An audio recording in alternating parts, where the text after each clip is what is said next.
हाँ, देखिए दिनांक 9 मई 2025 को एक करीबन साढ़े 3-4 बरस का एक बच्चा कोतवाली क्षेत्र से गायब हो गया।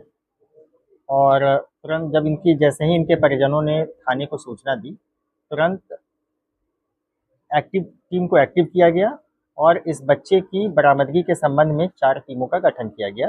एडिशनल एसपी साहब और सीओ सिटी साहब के नेतृत्व में एसओजी को, स्वाट को, एंटी थेफ्ट सभी को इस काम में लगाया गया।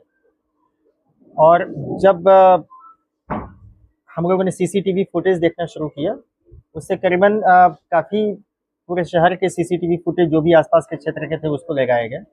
तो एक ज्ञात हुआ कि एक व्यक्ति उस बच्चे को अपने साथ ले जाता हुआ दिखाई दिया गया। उस व्यक्ति की शिनाख्त की गई और उसके पश्चात उससे वहाँ से ये कार्रवाई प्रारंभ होती है। ये मैं आपको ये बताना चाहूँगा कि ये पूरा एंटी ह्यूमन ट्रैफिकिंग का केस है। यह अपहरण से ज़्यादा एक एंटी ह्यूमन ट्रैफिकिंग है जिसमें मानव व्यापार किया जाता है। इसमें जब आगे जैसे पता हुआ तो क्या है कि एक टारगेट एक गिरोह है जिसमें करीबन 1 दर्जन के आसपास सदस्य हैं। और इसमें कि 4 व्यक्ति अभी आपको सदस्य इसके गिरफ्तार हुए हैं, जो आपके समक्ष इसको प्रस्तुत किया गया था। ये टारगेट को पहले चुनते हैं और टारगेट के आसपास किराए का मकान लेंगे, फिर वहाँ पे रहने लगेंगे और टारगेट की फैमिली के साथ अपने घनिष्ठ संबंध बना लेते हैं ताकि उनको कोई शक ना हो। और उसके पश्चात टारगेट का फ़ोटो, टारगेट यानी वो बच्चे का फ़ोटो, वो अपने गिरोह में भेजते हैं।